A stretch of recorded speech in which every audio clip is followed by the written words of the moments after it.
A'udzu billahi minasyaitonir rajim. Bismillahirrahmanirrahim. Beli permata di Lebak Bulus bersama majikan yang banyak tulus.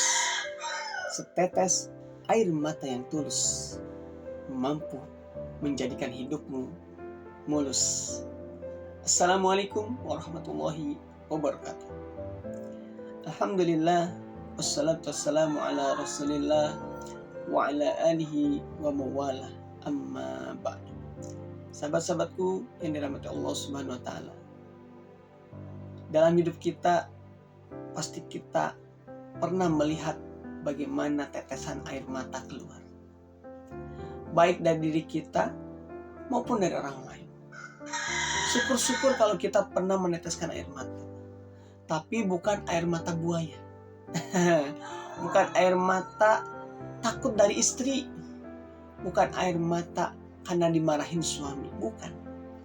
Yang dimaksud dengan air mata yang paling penting, ada air mata yang mampu menyelamatkan kita dari siksa api neraka. Air mata yang mampu membuat hati kita menjadi tenang. Air mata yang mampu membuat Allah memberikan kemudahan kepada kita. Air mata seperti apakah itu? Air mata tersebut adalah air mata yang ketika kita melihat saudara kita tertindas, kita meneteskan air mata. Ketika melihat seseorang yang dalam kelaparan, kesulitan, ia tidak mampu melakukan apa-apa, tidak mampu makan, kita menetes air mata. Itulah air mata yang mampu menyelamatkan kita, membuat kita tentram. Sebagaimana Allah berfirman dalam surat Ar-Ra'd ayat ke-28, ala bidzikrillahi tatmainnul qulub. Ingatlah bahwa hanya dengan mengingat Allah, bidzikrillah tatmainnul qulub, hati akan menjadi tenang. Nah, teman-teman yang dirahmati Allah Subhanahu wa taala, ketika air mata ini menetes karena melihat tadi orang yang tertimpa kesulitan, orang yang sedang dalam kesusahan, kita menetes merasa iba, itulah air mata yang sejati mampu menyelamatkan kita dari api neraka. Pun juga ketika kita melihat orang lain, kok bisa dia beribadah dengan begitu semangat, dengan begitu sempurna, baca Qur'annya luar biasa, rajin, sedekahnya pol-polan, apalagi di bulan Ramadan seperti sekarang, kita meneteskan air mata karena kita tidak mampu melakukan itu adalah air mata yang sungguh akan buat hidup kita menjadi mulus seperti lautan yang terhampar lebar. Nah, teman-teman yang dirahmati Allah, air mata itu muncul karena kita ingat kepada Allah, karena kita ingat bahwa Allah melihat kita. Kita tidak bisa melakukan ibadah dengan sempurna, kita belum bisa membantu sahabat kita yang sedang kesusahan, air mata itu turun dari mata kita, maka air mata itulah yang akan menjadikan hidup kita menjadi terang benderang. Kenapa? Karena Allah akan membantu. Allah akan ikut campur dengan urusan kita. Ketika Allah ikut campur dengan urusan kita, insya Allah semuanya menjadi mudah. Nah, teman-teman yang dirahmati Allah Subhanahu wa taala, dengan air mata yang referensinya karena Allah akan membuat kita menjadi tentram. Masih ingat kisah tentang bagaimana ketika Rasulullah SAW berada di dalam Gua Hiro, bersembunyi dari kejaran kaum musyrikin Quraisy, di sana bersama sahabat Abu Bakar radhiyallahu anhu. Abu Bakar merasa khawatir, merasa cemas. Kenapa? Karena di pintu gua itu udah terdengar jejak-jejak kaum Quraisy yang sudah mendekati mereka. Sudah terlihat bahwa mereka kalau nengok aja ke dalam gua pasti akan menemukan Rasulullah SAW bersama Abu Bakar. Tapi apa yang dikatakan oleh Rasulullah? Innallaha ma'ana. Jangan bersedih, Allah bersama kita. Cuma dengan ungkapan begitu, Abu Bakar menjadi tenang. Kenapa? Karena meskipun orang-orang Quraisy itu begitu pintar dalam mencari jejak, tapi ketika kata Rasulullah, innallaha ma'ana, Allah bersama kita, ketenangan itu ada dalam diri Abu Bakar radhiyallahu anhu. Apalagi Rasulullah tenang saja, santai. Lah ada Allah kok. Makanya Allah buat di depan pintu gua itu ada seekor burung yang dia sedang berada di sana, sehingga terpikir oleh orang-orang Quraisy, wah gak mungkin ada orang di dalam itu, karena kalau ada orang nggak akan ada burung. Ditambah ada yang namanya rumah ramat tuh kalau Spiderman, spider, laba-laba. Nah, laba-laba, ada rumah laba-laba di depan gua itu, yang Allah membuat itu, sehingga nggak mungkin ada orang dalam. Kenapa? Ada laba-laba, ada rumah laba-laba yang sangat rapuh itu disebutkan dalam Al-Quran, tapi ada di situ, dan ada burung. Dua tanda ini yang membuat mereka nggak mungkin ada orang di dalam, padahal mereka udah di depan gua. Nah, teman-temanku yang dirahmati Allah semua, jadi bukan sekedar bahasa doang innallaha, tapi sejatinya benar-benar ketika Allah menjadi referensi hidup kita, Allah yang bantu. Nggak bisa tuh yang sekali kaum Quraisy yang pintar dalam mencari jejak sampai terkalahkan oleh akal mereka, karena Allah buktikan dengan tanda-tanda yang membuat bisa, yang mampu mengelabui mereka dengan akalnya mereka. Nah, teman-teman yang dirahmati Allah Subhanahu wa Ta'ala, oleh karenanya yuk kita hadirkan keimanan kepada Allah dalam diri kita. Kita lakukan segala sesuatu yang kita kerjakan berdasarkan Allah Subhanahu wa Ta'ala, apa yang Allah ridhoi, terutama di bulan Ramadan ini. Maka kita perlu yang namanya bertilawah, beribadah, semuanya karena Allah.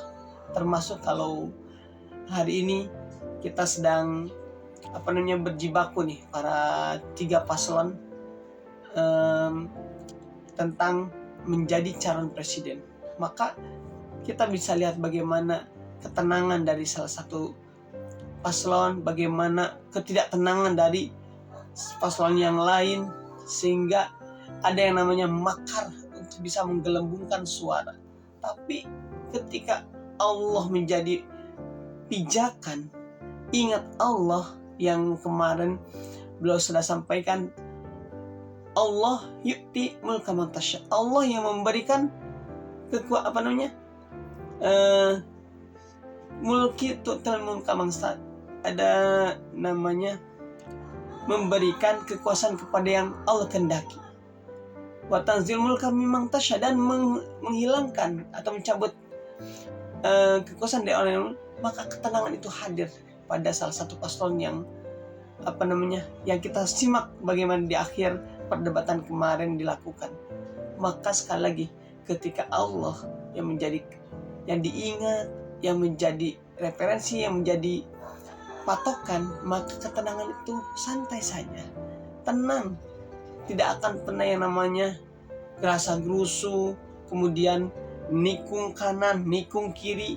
Kayak Valentino Rossi kan kerjanya nikung, tapi itu menjadi sebuah tontonan yang luar biasa ketika kita para pecinta MotoGP menyaksikan bagaimana seorang dokter dia start dari akhir, tapi nanti ujungnya di awal. Nah, itu sebuah perjuangan, dan itu bagian dari kehidupan. Banyak hikmah di sana.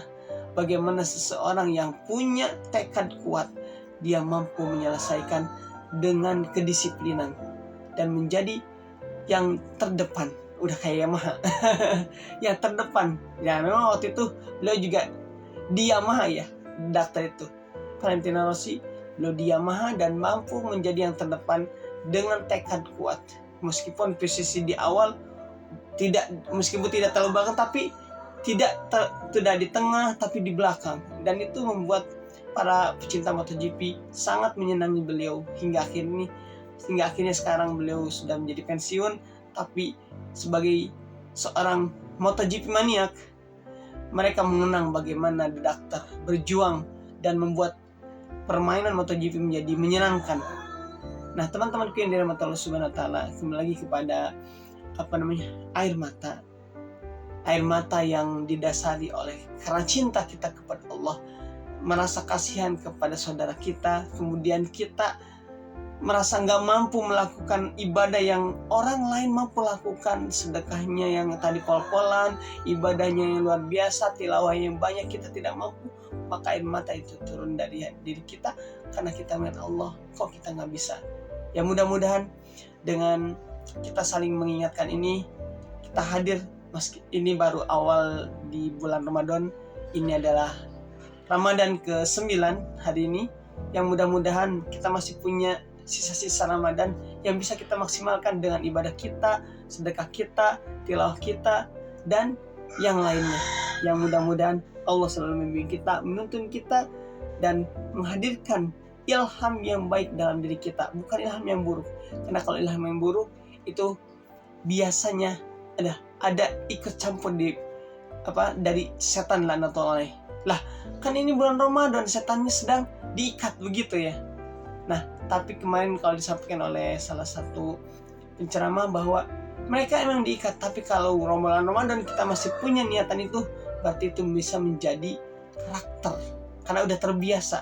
Nah, mudah-mudahan Allah selamatkan kita teman-teman dari hal-hal yang buruk tadi, karena ini bulan Ramadan, bulan yang penuh berkah, yang kebaikan dilipat gandakan, begitu pun juga dengan keburukan dilipat gandakan. Mudah-mudahan kita termasuk yang Allah selamatkan, Allah mampukan memaksimalkan bulan Ramadan yang Allah berikan ini.